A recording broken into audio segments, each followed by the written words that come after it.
And my goal, and I share this all the time when I speak, my title of my book is the same as the podcast. My kid's gay and I'm okay. Nothing rhymed with lesbian, so we went with that. So, but what happened was my goal is that somebody looks at my book in my lifetime and says, "This is the dumbest book I've ever read in my life. Why would anybody write this?" Because we've all picked up those books, and that I have to dismantle my nonprofit because we don't need it anymore.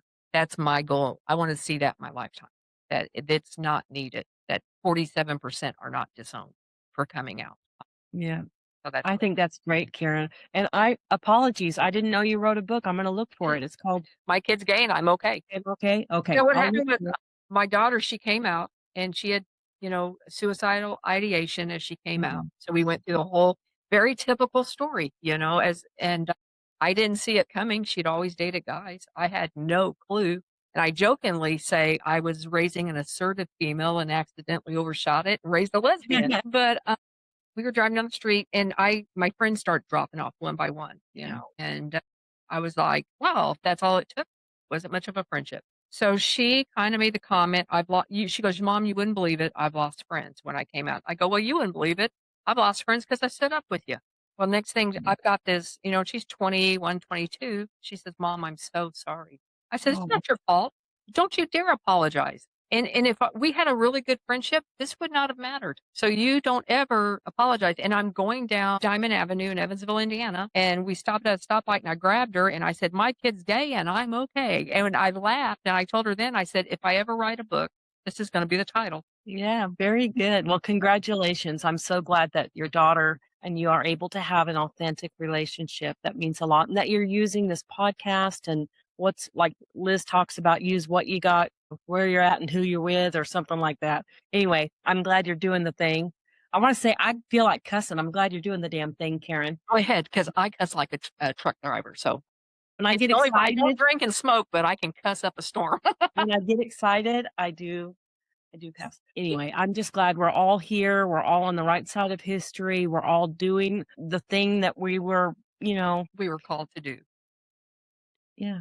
Yeah. So, and like I said at the beginning, you both have inspired me so much. And I know you probably hear that quite a bit. Likewise, honey. Likewise. Thank you. And we're all in this together. And if we can, two-thirds of Americans do not have a problem with LGBTQ plus community.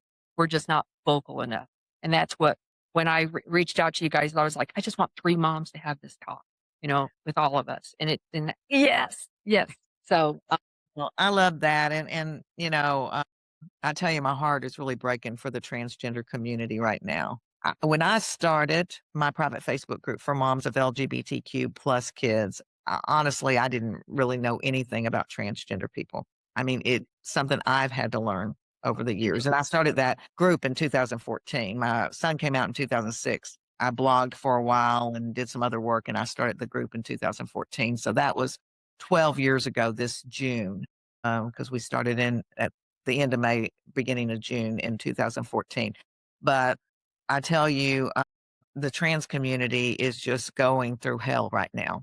And it is what's happened is it is a new subject for a lot of people. It is something that a lot of people don't know about. They don't understand. They haven't been educated about. And it is the perfect storm for people to put out misinformation on and to use it to get people afraid, and it's a lot easier to get people to vote against something than it is for something. And so that's what this is really rooted in. It is like just a toxic form of politics, because trans people are not a threat. They're not dangerous. They're not doing anything bad to women's rights or to women's athletics there or sports. They're not dangerous if they go into a restroom.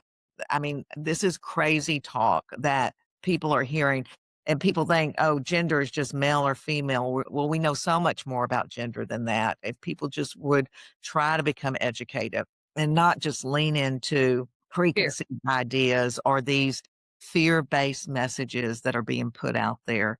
So, yeah, I would love to think that Real Mama Bears is not going to be needed in my lifetime. But I would say, looking back on history, and not just about LGBTQ people, but about minority groups and marginalized people, this work is not going to be resolved in my lifetime. I don't know when it will be resolved, if it ever, but it will not be resolved in my lifetime.